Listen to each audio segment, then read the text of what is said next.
감사합니다. 하나님께서 우리에게 주시는 생명의 양식입니다. 창세기 47장 27절에서 31절까지의 말씀입니다. 구약 성경 77쪽에 있습니다. 우리 한 절씩 교독하시겠습니다. 이스라엘 족속이 애굽 고센 땅에 거주하며 거기서 생업을 얻어 생육하고 번성하였더라. 야곱이 애굽 땅에 17년을 거주하였으니 그의 나이가 147세라. 이스라엘이 죽을 날이 가까움에 그의 아들 요셉을 불러 그에게 이르되 이제 내가 내게 은혜를 입었거든 청하노니 내 손을 내 허벅지 아래에 놓고 인애와 성실함으로 내게 행하여 애굽에 나를 장사하지 아니하도록 하라. 내가 조상들과 함께 눕거든 너는 나를 애굽에서 메어다가 조상의 묘지에 장사하라. 요셉이 이르되 내가 아버지의 말씀대로 행하리이다. 합독하겠습니다. 야곱이 또 이르되 내게 맹세하라 하매 그가 맹세하니 이스라엘이 침상머리에서 하나님께 경배하니라. 아멘.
아멘. 할렐루야. 하나님을 찬양합니다.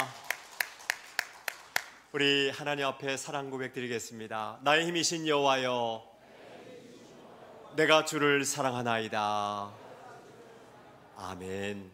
우리 옆에 계신 분들 축복하겠습니다. 하나님께서 당신의 육체를 지켜주시고 당신의 영혼을 지켜주시고 당신의 출입을 지금부터 영원까지 지켜주시기를 축복합니다.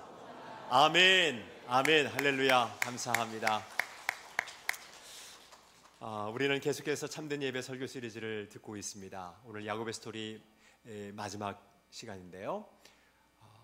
야곱은 하나님 앞에 그렇게 참된 예배자로 결단하고 그렇게 부엘세바에서 국경 지역에서 하나님 앞에 예배하고 순종의 힘을 얻고 그렇게 힘차게 애굽으로 내려갑니다. 그런데 그의 삶이 하나님이 부르시는 그런 황혼기가 되기까지 삶의 그 큰 인격의 변화가 있는 그런 참된 예배자로 살아갔던 것을 보게 됩니다. 오늘 저는 여러분들과 함께 야곱이 아름다운 인생, 그것도 유종의 미를 거둬가면서 하나님 앞에 인격에 변화된 그런 자로서 예배하는 자로서 살아갔던 그 아름다운 모습을 세 가지로 여러분들에게 말씀드리려고 합니다. 도대체 야곱에게 어떤 삶의 변화가 있었는가? 저는 그것을 세 가지로 말씀을 드리려고 합니다. 첫째입니다. 저를 따라서 한번 해주시겠습니까? 끝까지 구별됩니다. 야곱은 하나님께서 부르시는 그 시간까지 끝까지 구별되어 살아갑니다. 구별됐다라고 하는 이 말은 거룩의 또 다른 말입니다. 하나님께서 그의 인생을 흠이 없게 하셨을 뿐만 아니라 야곱도 어떻게 하면 하나님 앞에 거룩한 자로서 하나님의 나라의 백성답게 구별되게 살아갈 것인가 늘 자문하고 하나님 앞에 그렇게 올곧게 살아갔던 것입니다. 부엘세바에서의 그 예배, 그것이 그렇게 그토록 야곱의 인생에 지대한 영향을 끼치게 되었습니다. 지도를 하나 보여드리겠습니다. 보시는 것처럼 이제 맨 처음에 부엘세바에서부터 그가 도망을 하지요. 하란까지 가고 그 하란에서 20년을 지낸 이후에 길르앗산 약봅나루, 거기가 분이엘이었어요. 그리고 숫곳과 세겜을 거쳐서 베델, 그리고 지난주에 부엘세바에 이르기까지 하나님을 예배하는 자가 됩니다. 그리고 나서 이 부엘세바에서 이제 고센 땅을 향해서 애굽 고센 땅을 향해서 내려가게 됩니다. 이제 야곱이 이 고센 땅에 이르러서 구별된 삶을 살아가는데 그 이유가 있습니다. 한번 지도를 좀 더 확대해서 좀 보여드릴게요. 보시는 것처럼 이제 이스라엘에서 국경 지역 부엘세바를 거쳐서 고센 지역에 오게 되는데 요즘 지명을 좀 넣어야 좀 더 확실하게 아실 수 있으니까 그 카이로 지역하고도 가까운 땅이 바로 이 고센 지역입니다. 이집트의 수도가 카이로죠. 그리고 이 밑에 룩소르라고 하는 곳도 있어요. 여하튼 이 고센 땅으로 야곱이 가게 됩니다. 자, 그러면 그 고센 땅에 대한 우리 성경 말씀을 한번 보시죠. 46장 27절과 28절 말씀인데요. 애굽에서 요셉이 낳은 아들은 2명이니 야곱의 집사람으로 애굽에 이른 자가 모두 몇 명이라고 그랬습니까? 70명이라고 그랬어요.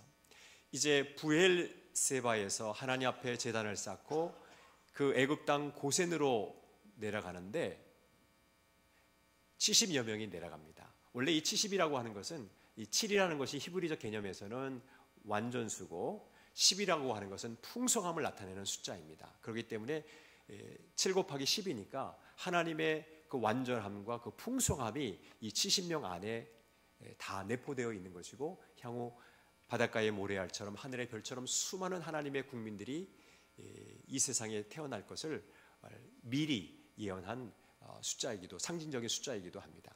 그 다음 28절 말씀을 볼까요? 야곱이 유다를 요셉에게 미리 보내어서 자기를 고센으로 인도하게 하고 다 고센 땅에 이르니 그랬어요.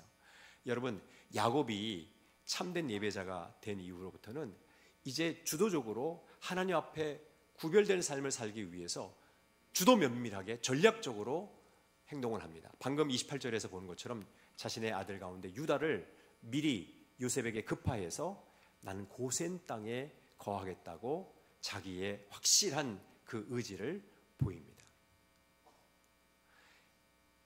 바로 애굽의 바로의 허락도 필요하겠죠. 네. 47장 5절과 6절 말씀에 보면 바로가 요셉에게 이르되 내 아버지와 형들이 내게 왔은즉 6절입니다. 야곱이 애굽 땅에 내 앞에 있으니 땅에 좋은 곳에 내 아버지와 내 형들이 거주하게 하되 그들이 어느 땅에 거주하고 고센 땅에 거주하고 그들 중에 능력 있는 자가 있거든 그들로 내 가축을 관리하게 하라. 애굽 왕 그 바로도 승낙합니다. 허락합니다. 그리고 자신의 가축도 관리하게 합니다. 그 고대 통계에 의하면 그 가축을 관리하는 자들이 한 3,000여 명 있다고 했는데 그들과 견줄 만큼 이 애굽에 이른 야곱의 자녀들이 그 목축업을 하는 그 관리인으로 등용된 것이죠. 그러니까 어떻게 보면 먹을 양식을 위해서 흉년이라고 하는 그 위기적 상황 속에서 하나님의 지시를 따라서 애굽 땅에 왔을 때에 하나님께서는 그들에게 양식도 주셨을 뿐만 아니라 직장까지 허락해 주신 거죠. 대단한 하나님의 은혜를 지금 그들이 누리고 있는 것이 사실이에요. 그리고 직접 이제 고센 땅에 완전히 정착해서 살아가게 됩니다. 47장 27절과 28절 말씀을 볼게요. 이스라엘 족속이 애굽 고센 땅에 거주하며 어디에 거주하며? 고센 땅에 거주하며 거기서 생업을 얻어 생육하고 번성하였더라. 28절 말씀을 보니까 야곱이 애굽 땅에 몇 년을 거주합니까? 그 고센 땅에 17년간을 거주합니다. 그리고 그의 나이가 몇 세가 돼요? 147세가 됩니다. 부럽죠? 그렇죠? 여러분 다 건강하시고 장수할 수 있기를 소망합니다. 네, 이 창세기는 그 당시에 자연 생태계가 참 인간이 살기 좋은 환경이었기 때문에 더 오랫동안 장수했고 인간의 수명이 참 길었습니다. 여하튼 간에 그 야곱이 인생의 황혼기까지 그렇게 고센 땅에 거하게 됩니다. 자, 그러면은 이제 어디에서 그가 정착했느냐? 애굽에 고센이라는 것은 우리가 알았고, 그럼 왜 고센 땅에 정착하게 되었을까? 말씀드린 대로 끝까지 구별되게 살기 위해서 그렇습니다. 우리는 지도에서 봤듯이 그 고센 땅은 부엘세바, 이스라엘의 국경 지역과 가장 가까운 지근거리에 있는 애굽 땅입니다. 약속의 땅을 항상 머릿속에 염두에 두고 사는 거죠. 비록 하나님의 지시에 의해서 애굽으로 내려오는 갔지만 하나님께서 예언해 주신 그대로 반드시 약속의 땅으로 올라가리라고 하는 그 주된 생각을 갖고 있었기 때문에 고센 땅을 야곱이 주도 면밀하게 선택했던 거예요. 예전에는 그렇지 않았어요. 야곱이 예전에는 그렇지 않았다고요. 하나님 앞에 베델에서 예배드리고 부엘세바에서 예배드리고 그리고 하나님 앞에 언제든지 예배자로서 살아가리라 결단한 이후에 그의 인격의 변화가 생긴 겁니다. 보시는 것처럼 지정학적으로 그렇게 좋은 위치에 있었고 고센 땅은, 그리고 그 고센 땅은 지도에서 보신 것처럼 매우 비옥한 땅이었습니다. 여러분, 이러한 이유뿐만 아니라 계속해서 하나님의 나라의 국민으로서 거룩하고 구별되고 흠이 없게 살아가기를 원했던 거예요. 왜냐하면 애굽에는 수많은 우상 문화들이 있었고 수많은 신전들이 있었기 때문에 그렇습니다. 이미 드라빔을 포함한 수많은 우상들을 그들이 갖고 있었다가 버렸다는 땅에 파묻었던 우리 기사도 읽지 않았습니까? 이제 더 이상 이 세상에 동화되지 않고 세속하에 물들지 않고 하나님의 나라의 백성이라고 하는 그 정체성을 확립하고 끝까지 인생의 황혼기에도 변함없이 구별되어 살아가기로 결단한 것이죠. 저는 여러분들이 그렇게 아름다운 인생을 살아갈 수 있기를 소망합니다. 참된 예배자는 그렇게 삶의 변화를 갖게 되는데 바로 이렇게 끝까지 거룩한 삶을 살아가기로 결단하는 것입니다. 저는 여러분들이 그러한 분들이 다 될 수 있기를 축복합니다. 우리 옆 사람들과 함께 인사 나누겠습니다. 끝까지 구별되어 살아가기를 축복합니다. 그렇게 하실 분만 손을 내려주시기 바랍니다. 다 결단하셨네. 네. 두 번째인데요, 끝까지 축복합니다. 야곱은 하나님 앞에 예배 드리는 자로서 점점 더 성화되더니만 끝까지 축복하는 자로 완전히 변화됩니다. 여러분, 우리가 이미 숙곡과 세겜 지역에서 그가 얼마나 이기주의자처럼 자기중심적으로 살았는지를 다 살펴보았습니다. 하나님을 위하여서가 아니고 자기를 위하여서 집을 짓고 가축들을 위하여서 자그마한 우리간도 지었지만 하나님을 위하여서 했다라고 하는 그 기사가 기록되어 있지 않아요. 딸 디나가 그렇게 끔찍스러운 고통스러운 성폭행을 당했음에도 불구하고 딸 아이의 그 아픔을 공감하지 못하고 자기 자신만을 생각하는 그런 우매한 그 발언들을 또 보게 됩니다. 그런데요, 그가 베델에서도 예배 드리고 제단을 쌓고 브엘세바에서도 예배를 드리고 계속해서 제단을 쌓고 예배를 드리는 그 모든 과정 속에서 그의 삶이 성화가 돼요. 이제 자신뿐만 아니라 타인을 바라볼 수 있는 그런 마음의 여유와 안목도 갖게 됩니다. 근데 그런 예배 이후의 삶의 변화에 가장 중요했던 것이 축복하는 사람으로 바뀌어요. 자기만을 생각했던 자가 이웃도 생각하고 자녀들을 생각하는 자로 변화되는 거예요. 그 중에서도 애굽 왕 그 바로를 축복하는 자가 됩니다. 여러분, 이것은 간단치 않은 일이에요. 왜냐하면 자신은 지금 식량을 얻기 위해서 애굽 땅에 막 발들인 70명 가운데 한 명이잖아요. 정말 초라한 행색이었고 가족들도 소수고 위축될 수밖에 없는 그런 상황이에요.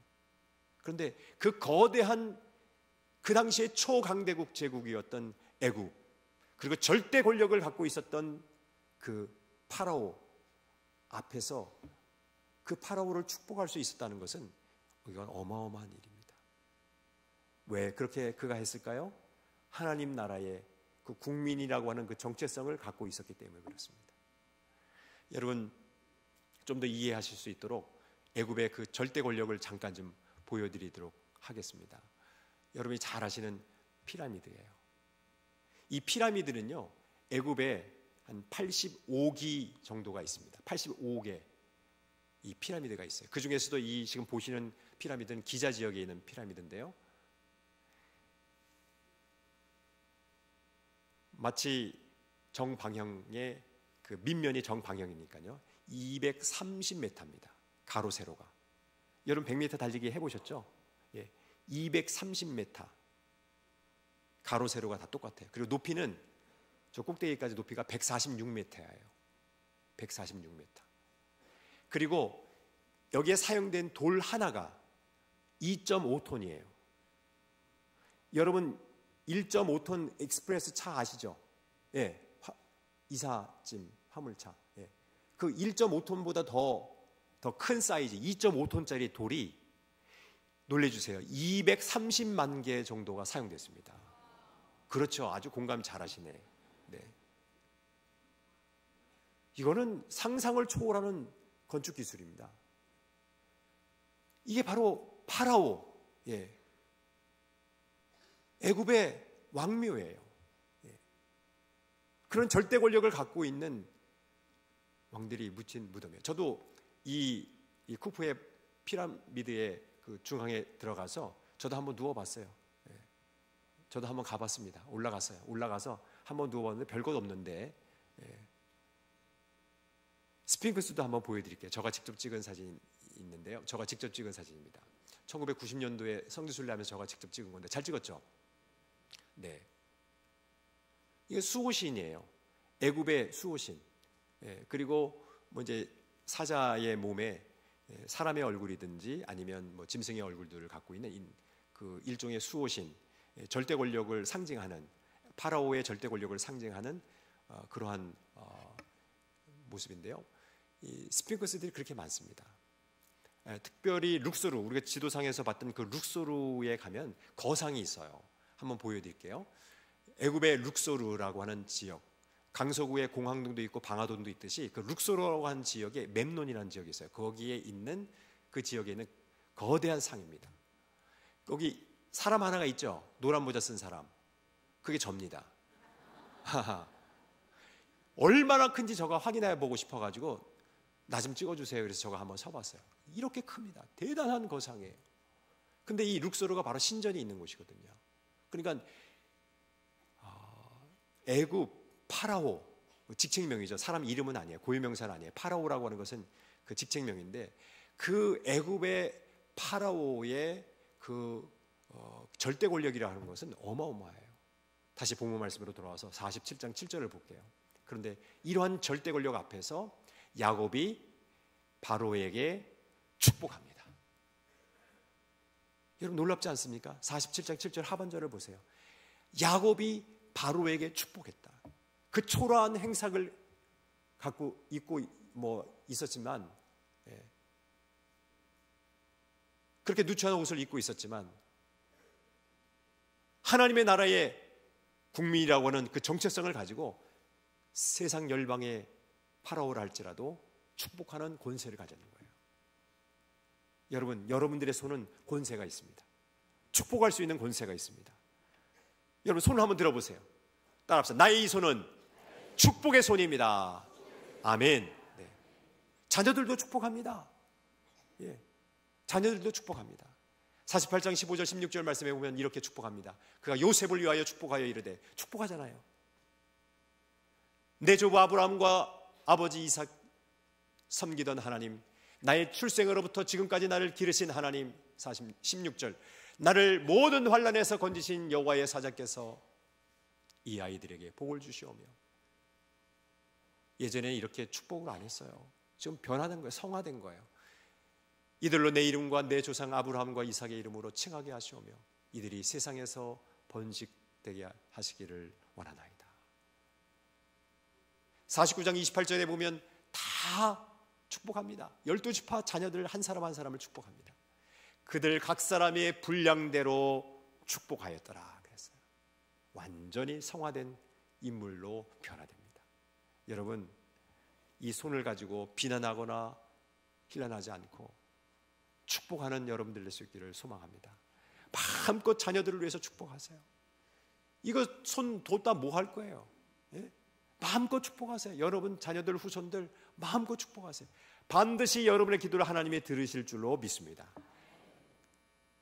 들린 대로 행하신다고 그러셨잖아요. 우리 하나님께서 너의 말이 내 귀에 들린 대로 내가 시행하겠다 그랬잖아요. 야곱이 그걸 알았을까요? 마음껏 축복합니다.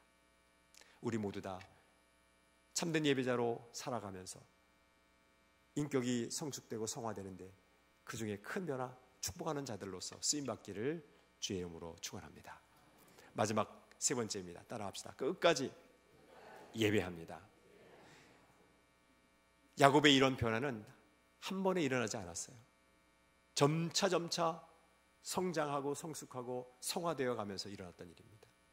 베델에서 하나님 앞에 간절히 예배했고 제단을 쌓았고, 그리고 그뿐만 아니라 이 부엘세바에서도 어떤 길을 선택해야 될지 갈등하는 가운데서도 하나님 앞에 예배를 드렸고, 그리고 이 고센 땅에서 17년 동안 살아가는 과정에서도 그까지 하나님 앞에 예배하는 자로 그렇게 그가 살았어요.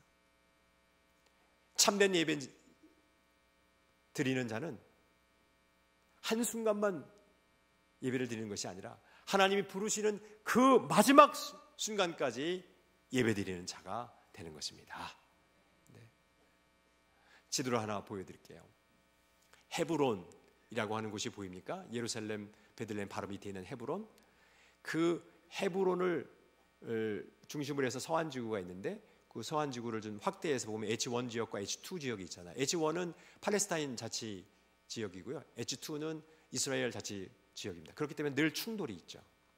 근데 왜 그런가 하니 이 특별히 예루살렘도 있고 뭐 그렇지만 헤브론이라고 하는 지역이 갖는 매우 중요한 의미가 있습니다. 이 헤브론에 막벨라 굴이 있어요. 그 막벨라 굴 안에 아브라함의 가정묘가 있습니다.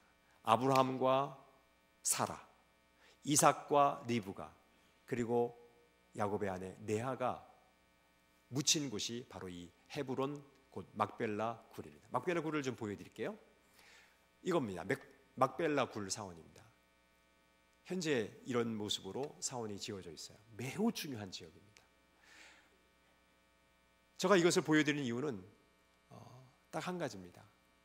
야곱이 인생의 그 황혼기에 마지막 그 순간에 내가 만약에 하나님의 부르심을 받으면 이 고센 땅에서 장례를 치르지 말고 가나안 땅, 약속의 땅 막벨라 굴에 나를 묻어달라고 유언하고 있는 거예요. 47장 29절에서 31절까지 말씀을 볼게요. 이스라엘이 죽을 날이 가까우매 그의 아들 요셉을 불러 그에게 이르되 이제 내가 네게 은혜를 입었거든 청하노니 너의 손을 내 허벅지 아래에 넣고. 이것은 관용구입니다. 맹세의식이에요. 고대 근동 지역에서 인애와 성실함으로 내가 행하여 애굽에 나를 장사하지.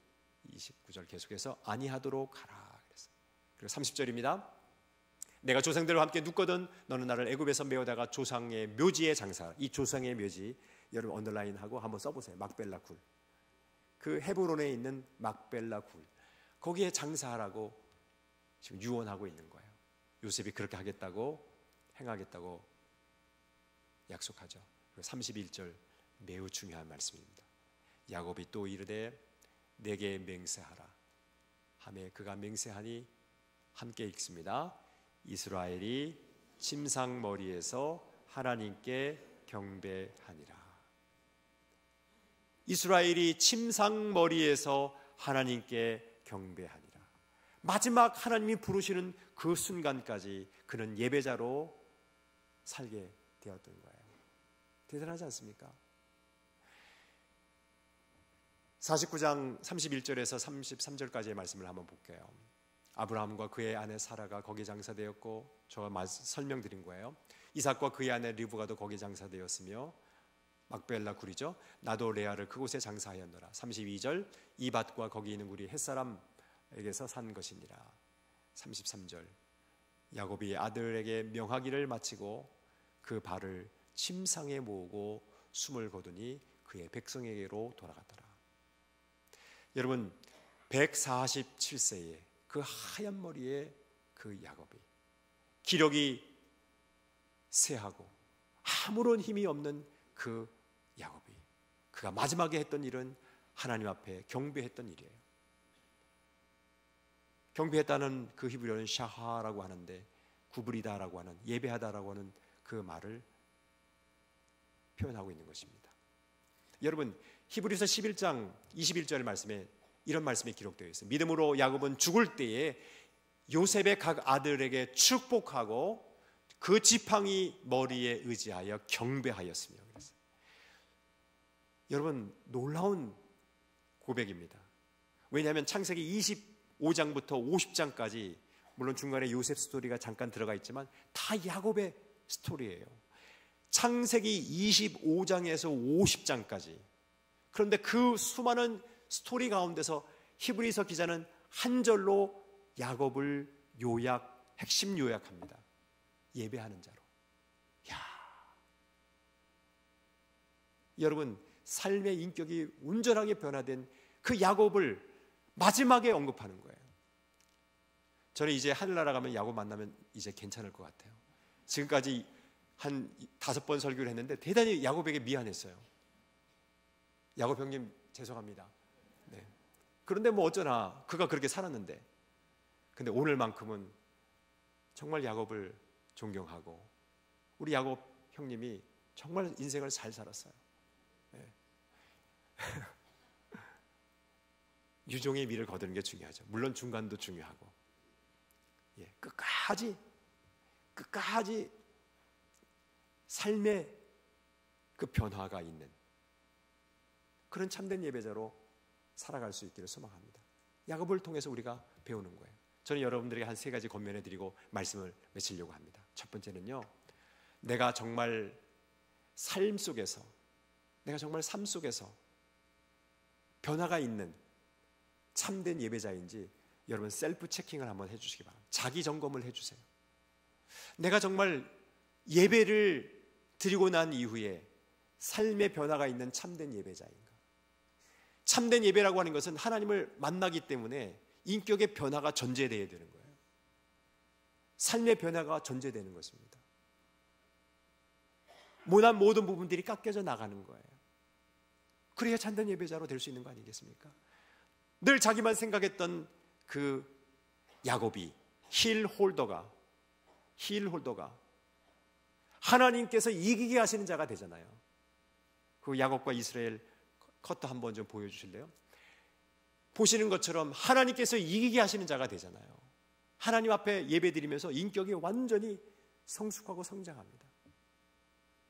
여러분, 주시는 이 말씀을 기억하면서 한번 셀프 체킹해 보세요. 정말 나는 하나님께서 이기게 하신 자인가? 내가 참된 예배자로서 인격의 변화가 있는가?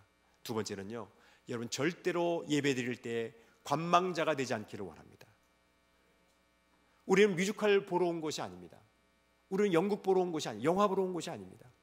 하나님 앞에 나와서 하나님의 음성을 듣는 거예요. 찬양을 드리다가 또 기도 시간에 또 하나님의 말씀을 듣다가 하나님이 터치해 주시고 인격적인 만남을 하나님 주시는 거예요. 하나님의 음성이, 내적인 음성이 들려지는 그 순간이에요. 그러니까 여러분, 예배 시간에 웹툰 보거나 예배 시간에 너무나 많은 낙서를 하거나 그러지 마시고 하나님의 말씀, 하나님께서 주시는 그 생명의 말씀이 나에게 어떻게 적용될 것인지 한번 묵상하면서 하나님 앞에 참된 예배자로 설 수 있기를 소망합니다. 그리고 마지막으로는 여러분 주의를 꼭 성수할 수 있기를 소망합니다. 어떠한 상황 속에 있다 할지라도 주의를 성수할 수 있는 분들이 되시기를 축원합니다. 저는 초임지가 25사단 72연대인데 경기도 파주 쪽에 있는 부대였는데 10년 뒤에 25사단 사단 사령부 군정 참모로, 군정 목사로, 사단 사령부 목사로 전입을 가게 됐어요. 그런데 군정병 2명이 그들의 이름이 저의 마음속에 확 들어왔어요. 첫 번째 군정병의 이름은 주일이, 두 번째 이름은 성수야. 그래서 제가 주일 성수 딱 그러면 그 2명이 다다닥 후다닥 와가지고 저 앞에 딱 서요. 목사님 부르셨습니까? 너희 둘은 주일 성수 반드시 해야 된다. 너 빠지면 안 된다. 너 휴가 가더라도 너 그날 와라. 근데 그들이 안 빠졌어요. 정말. 야, 얼마나 감사했는지. 옆 사람들과 함께 인사합시다. 셀프 체킹 하겠습니다. 관람자 되지 않겠습니다. 주일 성수하겠습니다. 여러분 모두 다 삶의 인격에 변화가 있는 참된 예배자가 되시기를 주의 이름으로 축원합니다. 자리에서 기립하겠습니다. 우리 함께 오늘 마지막 컷을 보면서 우리 한번 옆 사람들과 함께 고백하겠습니다. 끝까지 구별되겠습니다. 끝까지 축복하겠습니다. 끝까지 예배하겠습니다. 삶의 변화가 있는 예배자가 되겠습니다. 여러분 모두 다 그렇게 될 수 있기를 주의 이름으로 축원합니다. 우리 함께 찬양 드리시죠. 주님이 말씀하시면 다 순종하고 나아가겠습니다.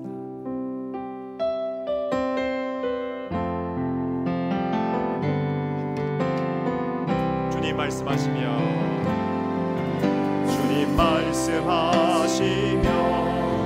내가 나아가리라. 주님 뜻이 아니면 내가 멈춰서리라.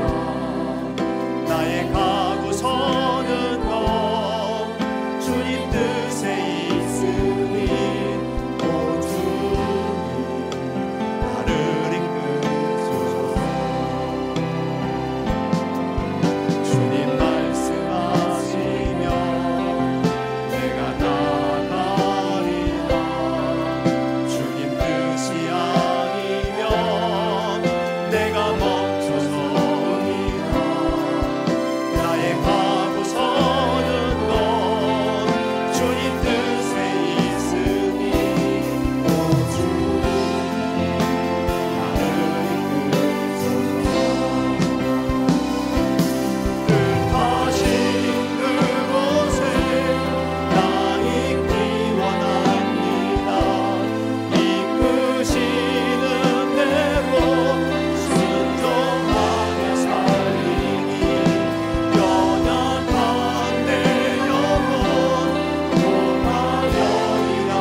사랑하는 성도 여러분, 멋지고 아름다운 인생을 살기를 원하십니까?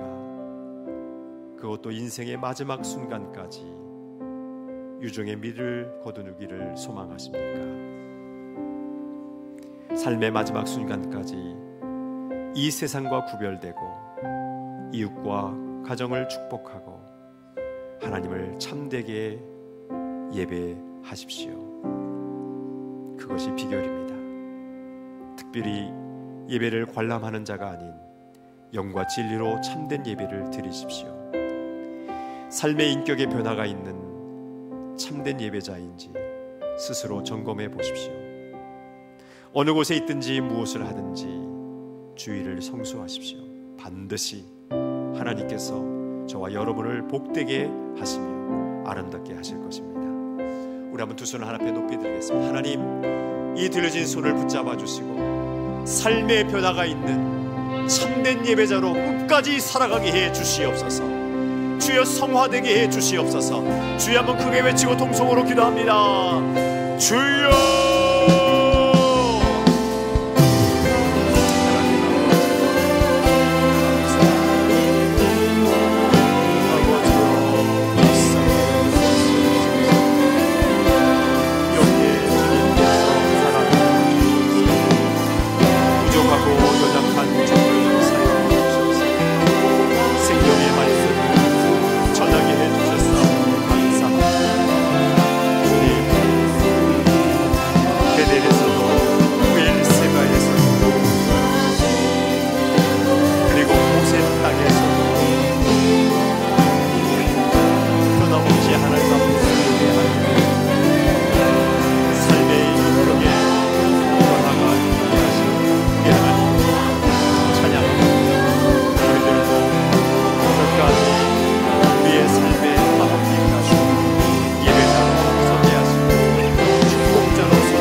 참된 예배자 그 한 사람을 찾으시는 하나님 아버지, 우리 모두 다 인생의 마지막 시간까지 멋지고 아름다운 삶을 살기를 원합니다.